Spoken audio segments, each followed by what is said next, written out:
This is TWiT.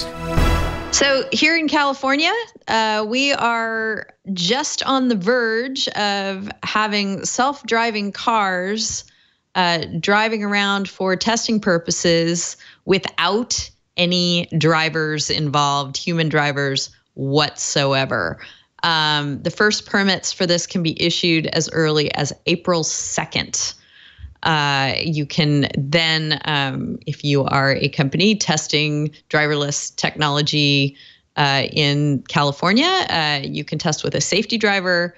You can go driverless, and you can also get a permit for deployment. So that would be deploying a car without any human being behind the wheel whatsoever. So it'll be interesting here in California to see how that goes. Right now we have 1,000 safety drivers licensed to test autonomous vehicles. But, you know, these rules would render the safety driver irrelevant. You could have cars out there without any human behind the wheel, not you know, from a consumer this is how I'm going to get to work standpoint, but for the companies who are developing these technologies to test them on the open road. So anybody else nervous about this, Mike? Yes, I'm a little bit nervous, but excited nonetheless. Yes. The other interesting twist to this is, of course, the federal government wants to be able to regulate in this area, and it is possible that they would enact laws that would preempt things that states like California are doing. But so far, things seem to be stalled at the federal level. So it's not surprising to see California and potentially other states moving ahead and making sure that these technologies are tested and ultimately sold to the public.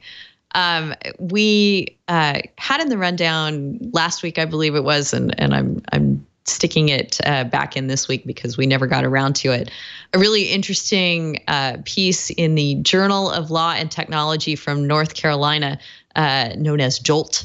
Old blogger friend of mine, Rick Clow, who's now with Google Ventures, is one of the founders of this journal, by the way, and is quite proud of the good work it does.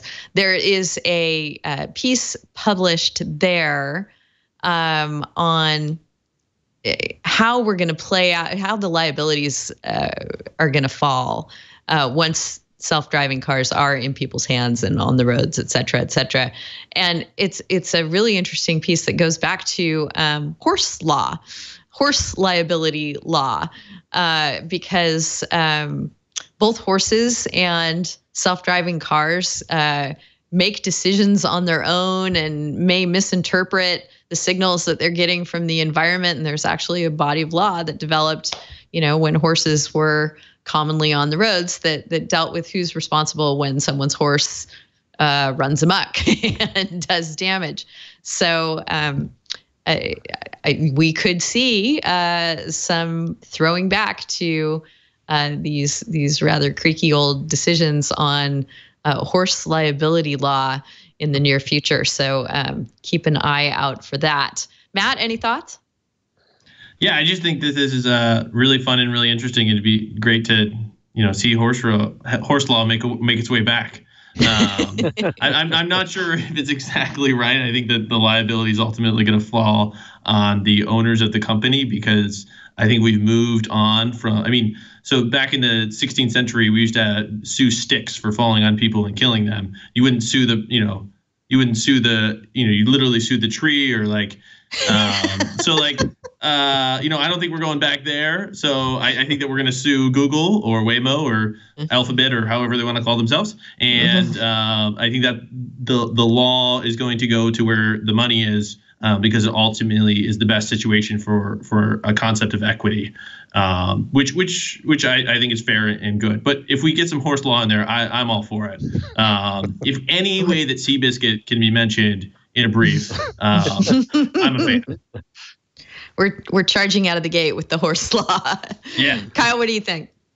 Yeah, I think the article is really interesting. I think it has some interesting lessons as we go forward with the automated driving technology. I think there are two kind of hangups that I have with applying those types of cases to determine liability. In this case, basically the idea of the horse law is that, when the disruptive technology that was cars came along, it was incumbent upon the drivers of the cars to be more anticipatory and aware of the nature of the horses as they navigate the roads. But here, I mean, the disruptive technology is the automatic cars. And so to say that it's incumbent upon the people in the regular cars to anticipate the disruptive technology, I think is a little backwards, especially when there's bad drivers. And if you apply the ordinary person standard to the general population, there's going to be people who are just chronically terribly at driving and like basically strictly liable for their activity. And so then to throw upon it to thrust upon them the need to be anticipating kind of, not doing behavior that might tweak the algorithms of a automatic car, I think is a bit far. And then also just as a practical matter, if a human can anticipate a driverless car, then I don't think that driverless car is ready for prime time. If there's something I can do, if I see a driverless car and I was like, oh, I shouldn't do this one thing because it might mess up the driverless car, if I can predict that, then that driverless car shouldn't be on the road. Yeah, that's a really good point. Mike, any thoughts?